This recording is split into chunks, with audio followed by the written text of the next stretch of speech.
Astaghfirullah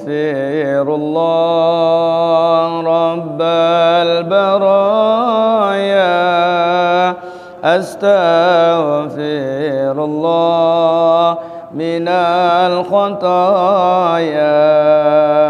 Astaghfirullah Rabbal baraya.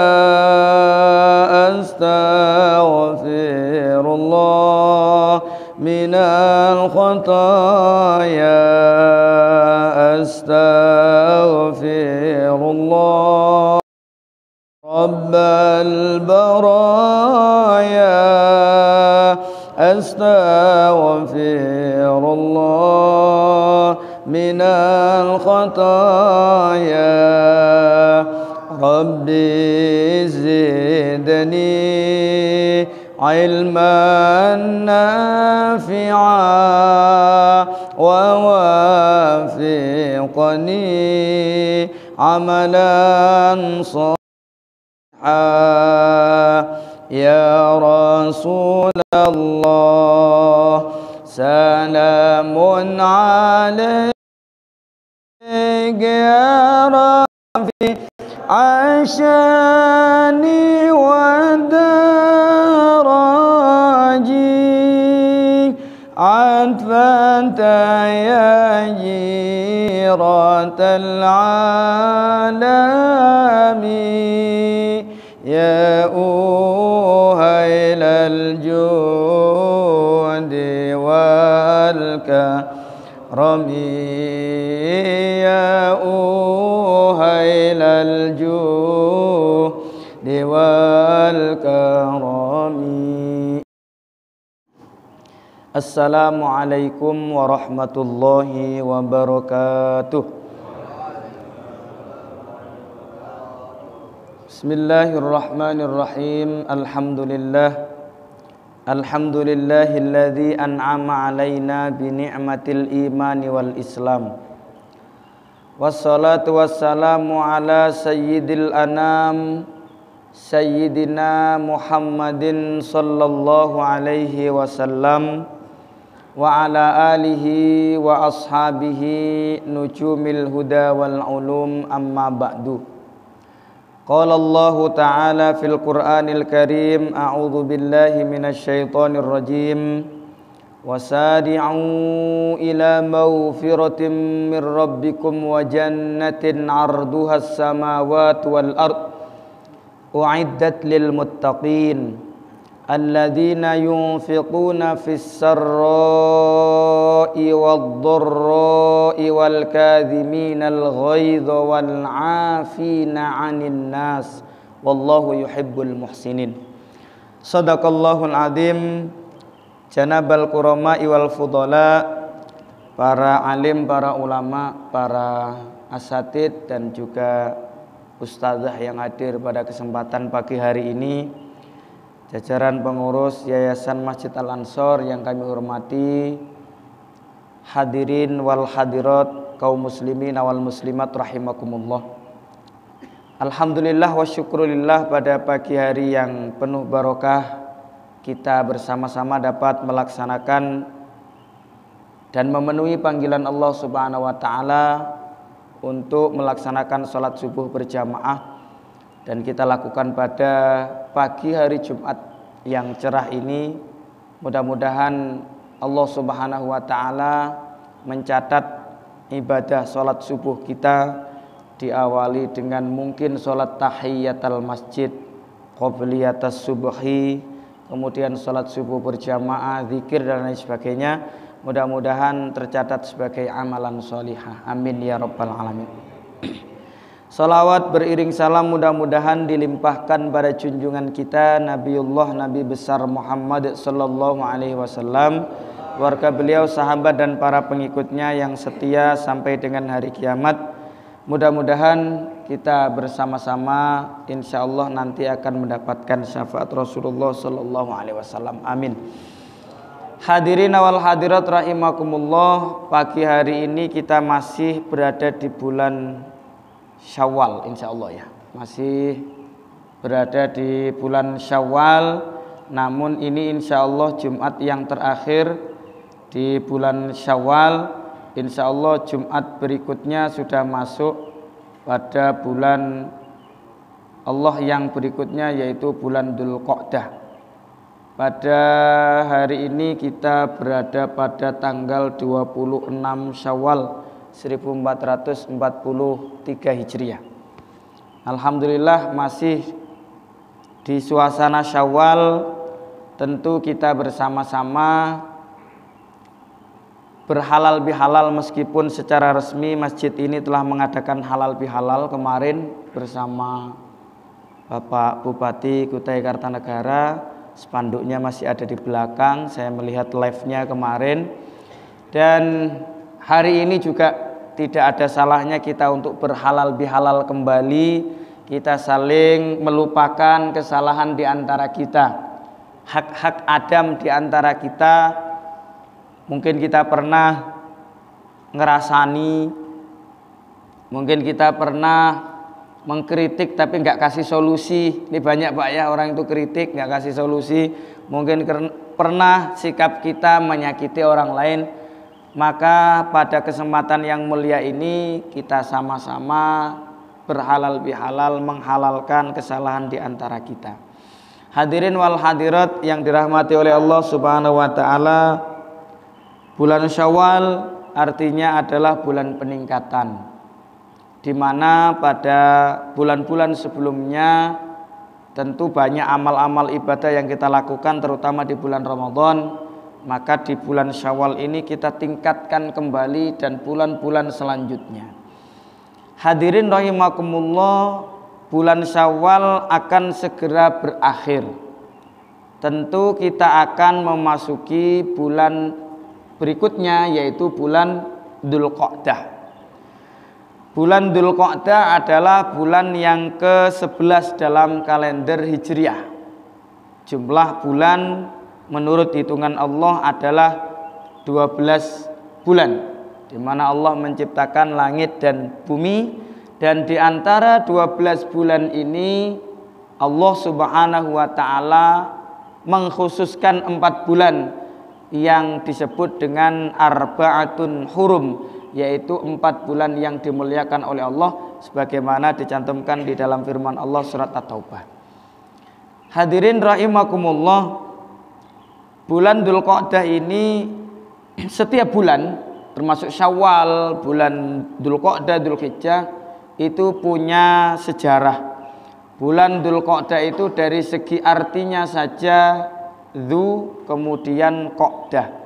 Dzu itu dalam bahasa Arab artinya memiliki atau pemilik atau pelaku. Yang kedua adalah Qa'dah, yaitu diambil dari kata qu'ud. Jadi Dzulqa'dah artinya adalah orang-orang yang sedang memiliki keadaan duduk, diam, tidak kemana-mana, ya. Diam, tidak pergi berperang, diam, tidak pergi untuk ekspansi meluaskan daerah jajahan. Dan ini terjadi sebelum zaman Rasulullah Shallallahu Alaihi Wasallam. Maka bulan Dzulqa'dah termasuk awal daripada bulan hurum, karena memang orang-orang saat itu tidak pernah melakukan perbuatan aniaya atau perbuatan berperang atau perbuatan mencaci maki di bulan hurum atau bulan Dzulqa'dah, Dzulhijjah, kemudian Muharram, kemudian Rajab. Itu termasuk bulan-bulan yang hurum. Jadi ini alasan kenapa bulan hurum, bulan-bulan yang dimuliakan oleh Allah Subhanahu wa taala itu istimewa, karena orang-orang tidak melakukan kesalahan di dalamnya. Nah, kalau kita tarik pada kali ini, kita berada pada bulan Syawal. Yang kemarin kita bulan Ramadan, Syawal saling maaf-memaafkan, saling melupakan kesalahan.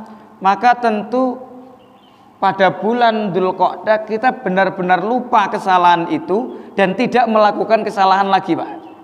Hanya kalau kemarin kita masih menyakiti, ketemu Syawal minta maaf, maka di bulan Dzulqa'dah kita benar-benar tidak melakukan itu. Karena kita sebentar lagi memasuki 4 bulan yang haram atau 4 bulan yang dimuliakan oleh Allah Subhanahu wa taala. Nah, di antara keutamaan-keutamaan bulan Dzulqa'dah, salah satunya bulan Dzulqa'dah ini adalah awal pertama kali bulan yang dimuliakan oleh Allah. Tadi kita sebutkan, yaitu yang pertama bulan Dzulqa'dah, kemudian yang kedua bulan Dzulhijjah, yang ketiga bulan Muharram, yang keempat adalah bulan Rajab. Nah, ini Dzulqa'dah itu awal, Pak. Bagaimanapun juga awal pertama kali itu akan dikenang sepanjang sejarah. Terkenal lagi, Pak. Contoh, Pak, contoh. Dulu orang-orang yang sudah bekerja maksimal, gotong royong membuat musola. Musolanya dari kayunya kayu ulin, itu pun cari di hutan-hutan ya. Perjuangan mereka luar biasa, Pak. Begitu datang generasi berikutnya, musola ini atas dasar musyawarah Pak, direnov atau direhab. Kira-kira yang terkenal orang pertama kali, ya, yang terkenal, yang tenar, orang pertama kali atau orang yang sudah merenovasi dengan sedemikian rupa? Orang lebih cenderung mengenal yang merenovasi, Pak. Wah, ini Pak Haji ini luar biasa. Setelah jadi anggota dewan tuh renov ini masjid ini, langgar ini direnovasi. Orang mulai lupa bahwa yang pertama kali membangun adalah sesepuh kita, kai kita. Tapi orang kemudian diingatkan sejarah dulu sebelum ada Pak Haji itu ada kai ini. Dulu saya masih ingat kai itu cari kayu ke hutan. Jadi al-fadlu lil mubtadi wa in ahsanal muqtadi. Keutamaan itu tetap bagi pemula atau orang yang pertama kali memulai. Meskipun yang datang belakangan jauh lebih bagus, jauh lebih hebat, tapi orang akan mengenang orang yang pertama kali. Nah, bulan Dzulqa'dah juga seperti itu. Bulan Dzulqa'dah ini kalah tenar dengan bulan Dzulhijjah, kalah tenar dengan bulan Muharram. Betul, Pak ya? Kalau Muharram kita biasanya ada tahun baru Hijrah ya, itu ada peringatan. Bulan Rajab juga seperti itu. Ada Isra Mi'raj. Maka di bulan Dzulqa'dah ini adalah awal pertama kali urutan daripada 4 bulan yang dimuliakan oleh Allah. Dzulqa'dah, Dzulhijjah, kemudian Muharram, kemudian Rajab. Nah, ini yang pertama.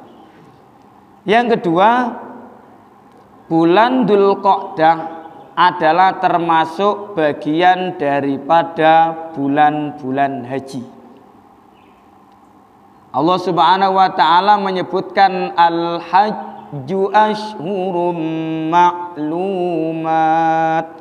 Bulan haji itu dilaksanakan pada bulan-bulan tertentu. Bulan apa saja? Bulan Syawal. Jadi kita ini sudah masuk bulan haji, Pak. Syawal itu sudah masuk bulan haji. Bulan haji itu kan Syawal, kemudian Dzulqa'dah, dan sebagian bulan Dzulhijjah. Hanya 10 hari lagi, 10 hari saja. Yaitu hari pertama sampai hari 10 hari bulan Dzulhijjah. Ya. Setelah itu ada hari tasyrik ya. Jadi bulan haji itu hanya itu saja. 3 bulan Syawal, Dzulqa'dah, kemudian sebagian bulan Dzulhijjah. Jadi istimewa, Pak, disebutkan di dalam Al-Qur'an al-hajju ashhurum ma'lumat. Bulan Dzulqa'dah adalah bulan haji sebagaimana ditentukan di dalam Al-Qur'an. Jadi mulia, Pak, bulan Dzulqa'dah ini. Kelihatannya Dzulqa'dah ini enggak terlalu tenar, tapi ini menurut Allah sangat luar biasa. Yang ketiga, bulan Dzulqa'dah itu adalah bulan di mana Rasulullah selama hidupnya melakukan umroh 4 kali selama hidupnya semua dilakukan di bulan Dzulqa'dah. Jadi kalau mau umroh itu lebih baik pada bulan Dzulqa'dah, Pak. Ya, kalau mau umroh dilakukan pada bulan Dzulqa'dah. Alhamdulillah sudah dibuka. Alhamdulillah jamaah haji juga ini hari ini manasik di Masjid Agung juga pembukaan manasik. Jadi bulan Dzulqa'dah ini termasuk bulan di mana Rasulullah memanfaatkannya untuk umroh. 4 kali umroh, kecuali 1 umroh yang dibarengkan dengan haji. Jadi dari Ji'rana, kemudian dari Hudaybiyah, ya. Kemudian Rasulullah membagi ghanimahnya itu juga pada bulan Dzulqa'dah. Yang terakhir, keutamaan bulan Dzulqa'dah.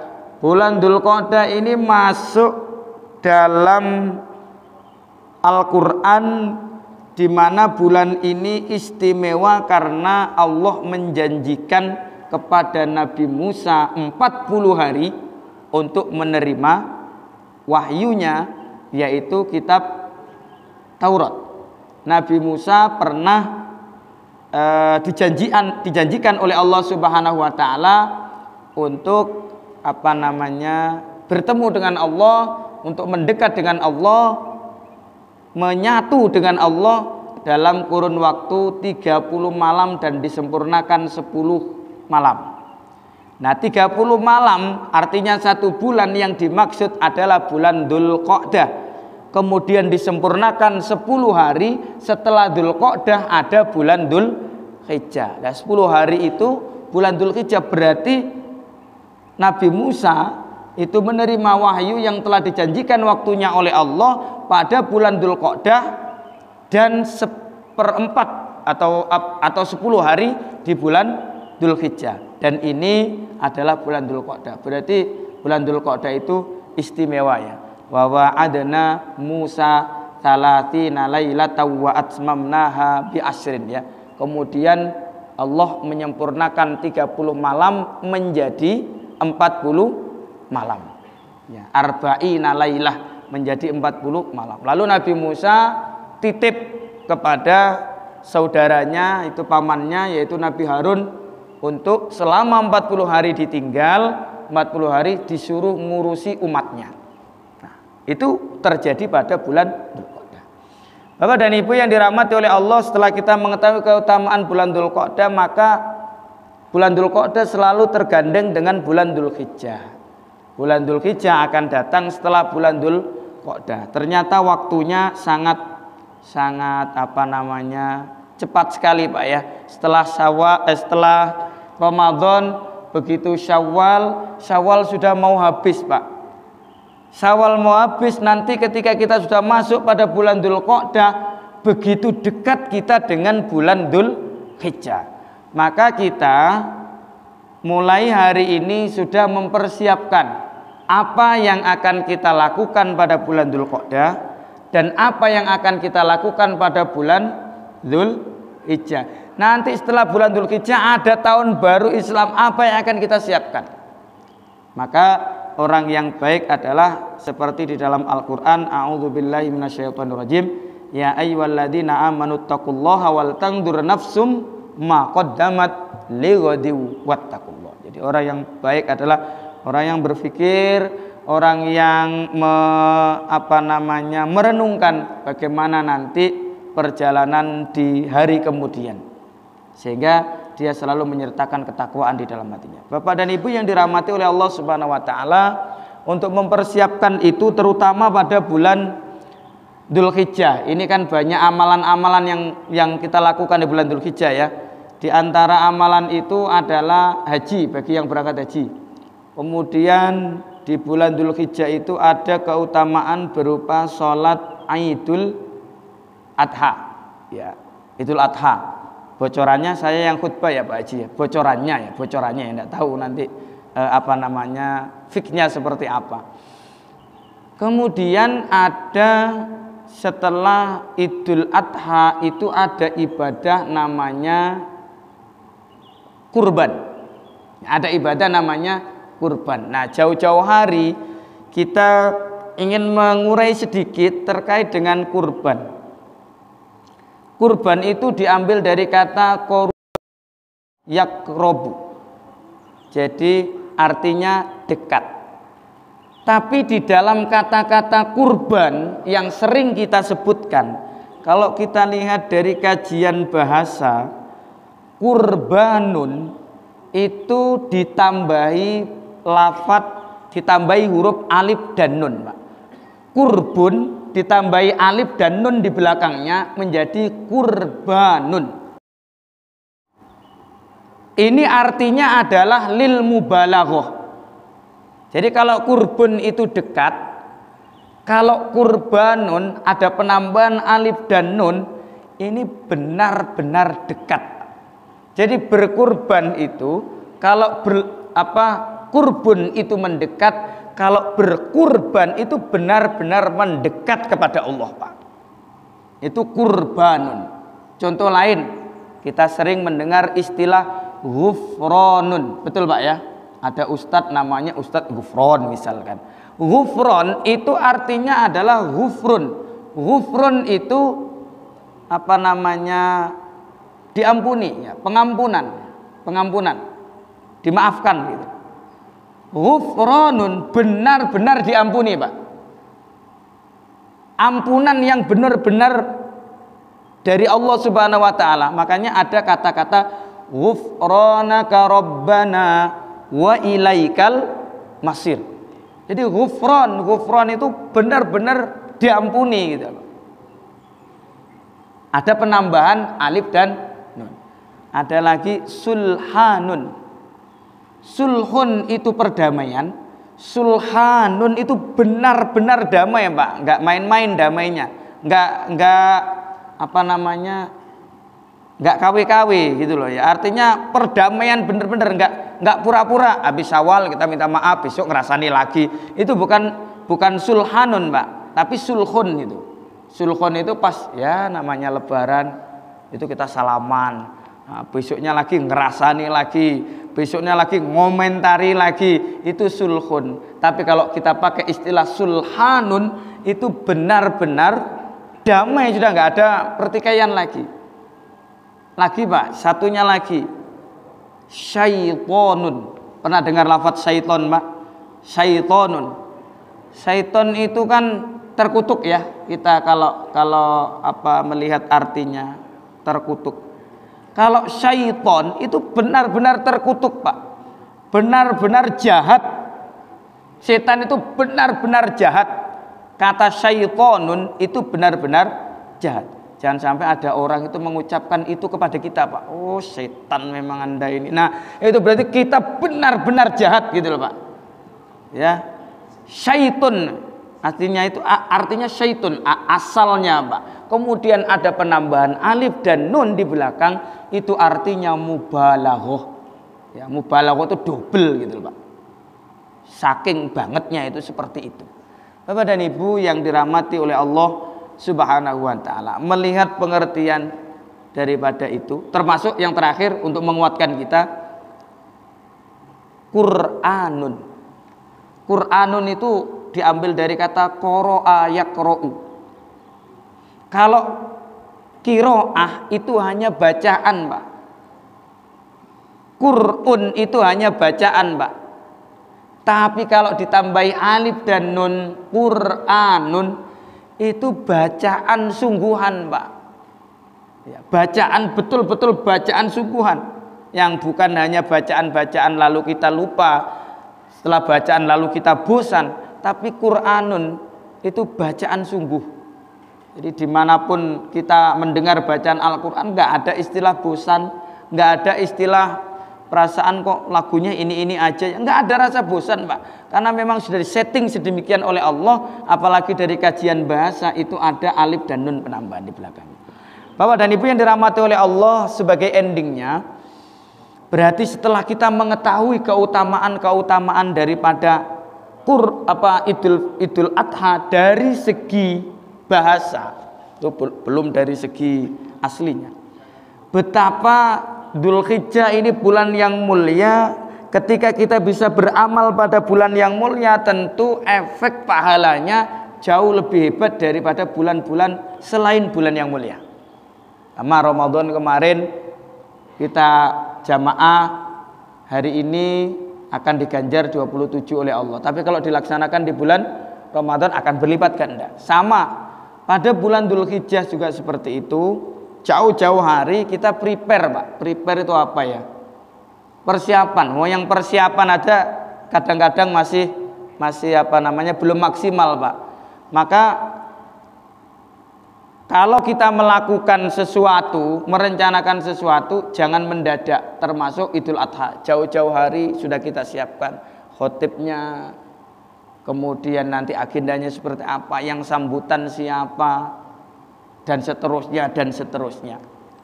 Termasuk nanti kurban dilaksanakan di mana, bentuk pembagiannya seperti apa, ya apakah dikreseki atau dikornetkan gitu ya, orang terima matang begitu. Misalkan ini misal aja.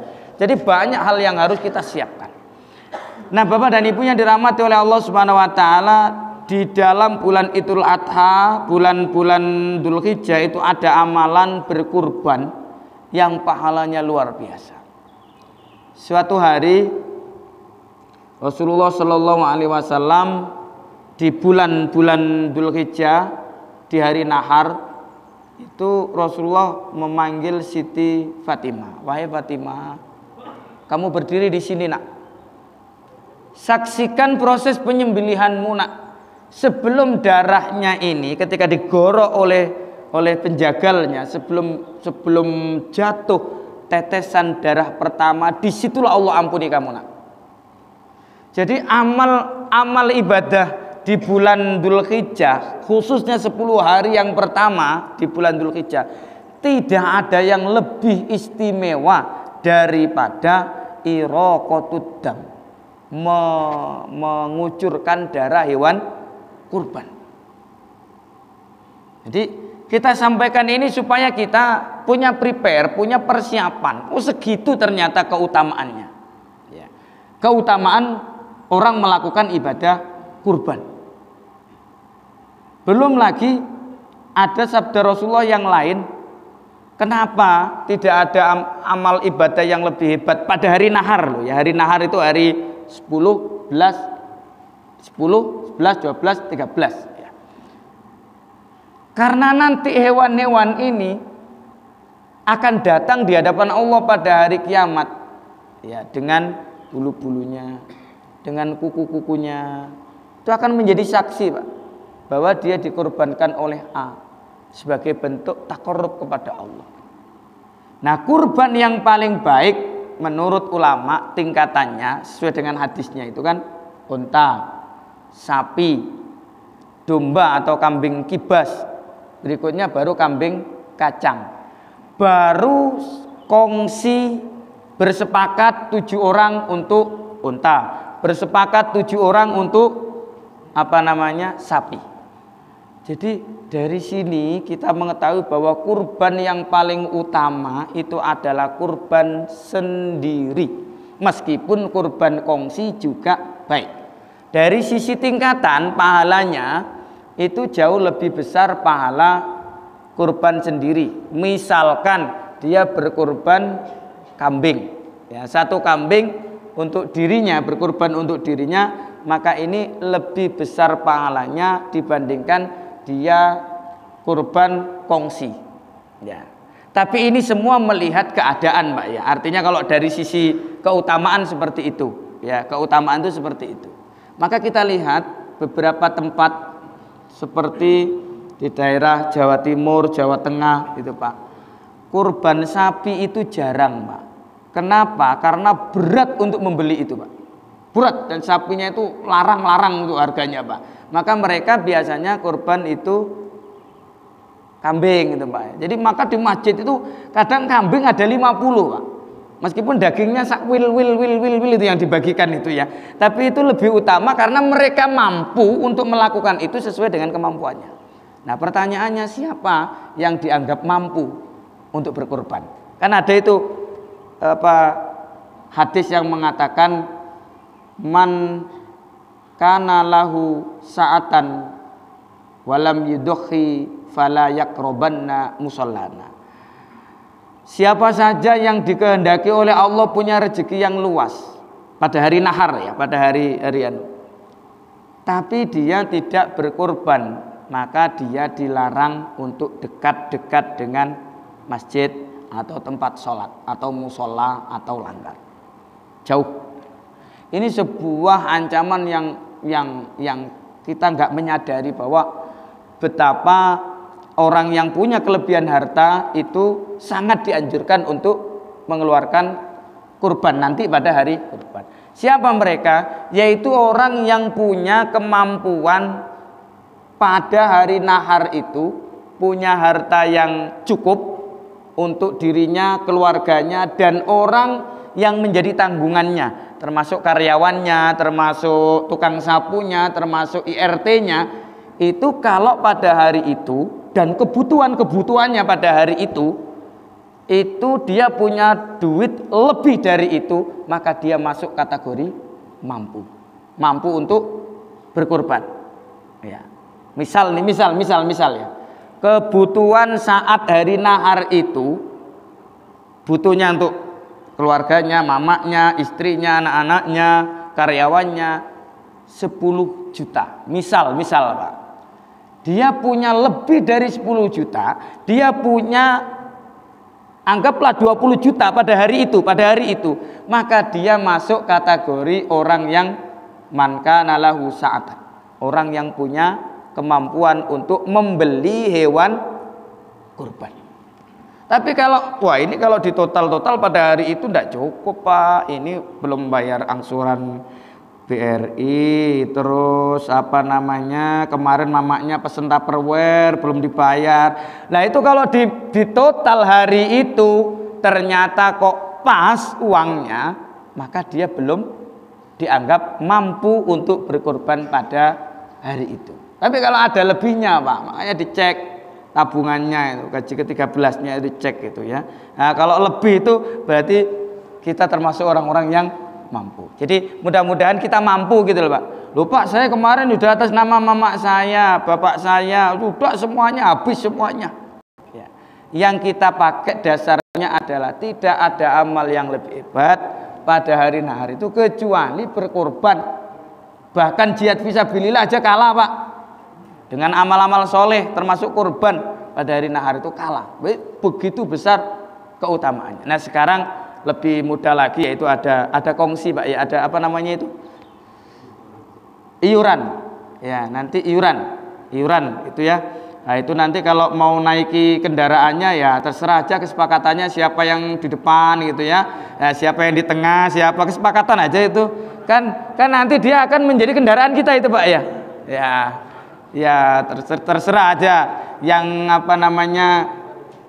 mau di depan monggo, yang di belakang monggo. Ya, tapi itu nggak perlu dibayangkan, ini guyonan saja bahwa nanti kendaraan yang kita korbankan, sapi yang kita korbankan itu akan menjadi kendaraan penyelamat kita nanti pada hari kiamat. Mudah-mudahan ini menjadi motivasi bagi pribadi saya sendiri dan juga untuk jamaah. Saya juga menggalakkan di beberapa masjid, beberapa musola yang saya bina itu kita upayakan untuk iuran. Ya minimal kalau di kampung-kampung itu 1 ekor sapi minimal Pak. Betapa senangnya, betapa bahagianya orang yang ketika menerima itu Pak. Ya Allah, rasanya ketika kita berbagi terus terima kasih nak, yo itu rasanya hati itu gimana gitu loh Pak, senang kita. Meskipun itu kadang-kadang tetelan tok isinya Pak, tapi maknanya adalah perhatian terhadap orang-orang yang mungkin jarang makan daging kurban. Mudah-mudahan kurban tahun ini di Masjid Al Ansor, kalau tahun lalu itu ada berapa Pak? Kalau tahun lalu itu rata-rata berapa ekor? Di atas 10 ya, anggaplah 11 gitu ya. Nah, mudah-mudahan jadi 15 sampai 20. Jadi bukan hanya disembelih di sini, mungkin ada langgar musola yang sangat membutuhkan, itu kita kirimkan gitu Pak ya. Kita kirimkan. Tapi nanti ditulis nama-namanya, yang berkorban diupayakan untuk bisa diundang hadir ke sana. Ya, itu mudah-mudahan Masjid Al Ansor menjadi pioner bagi yang lain, Pak. Jadi bukan hanya disembelih di sini semuanya, mungkin bisa dibagi di mana. mudah-mudahan murah rezeki, mudah-mudahan hati kita tidak keberatan terhadap duniawi sehingga ketika dibutuhkan, ketika kurban, ketika zakat, ketika infak dimudahkan oleh Allah Subhanahu wa taala. Amin ya rabbal alamin. Bapak dan Ibu yang dirahmati oleh Allah Subhanahu wa taala, sebelum kita akhiri ini ada permohonan doa. Yang pertama ada dua doa ini. Yang pertama terkait dengan ulang tahun ke apa ini kemarin ini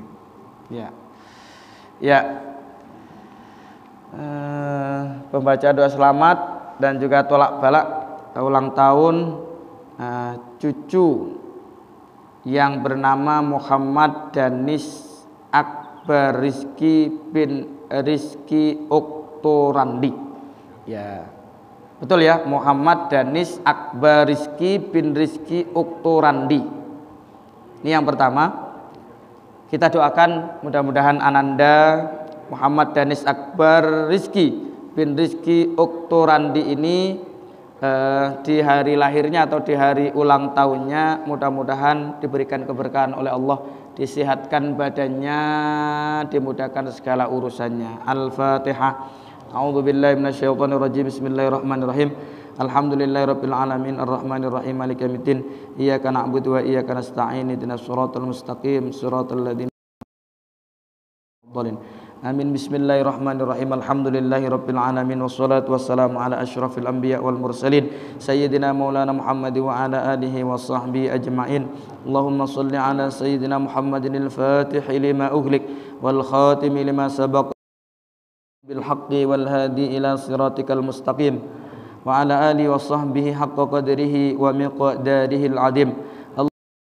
Allahu fi umri Muhammad Danis Akbar Rizki bin Rizki Oktorandi. Allahumma rizqhu rizqan jadida wa umran tawila wa umran tawila wa umran tawila wa malan katsira wa khairan qariba wa syarran ba'ida bi rahmatika ya arhamar rahimin. Allahumma tawwil umrahu fi ta'atika wa ta'ati rasulika wa fil ibadah wa fi qiraatil Qur'an wa fil a'malil khairat. Allahumma adfa'anna wa anhul bala min kulli bala'id dunya wa adabil akhirah wa min syarrid dunya wa syarril akhirah. Ghafarallahu lana wa lahu Muhammad Danis Akbar Rizki bin Rizki Oktorandi bi rahmatika ya arhamar rahimin.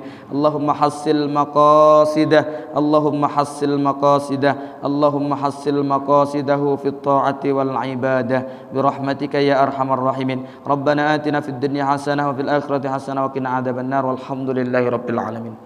Kemudian yang kedua adalah doa untuk kesehatan dan keselamatan beserta keluarga Bapak Haji Sofyan Yusuf.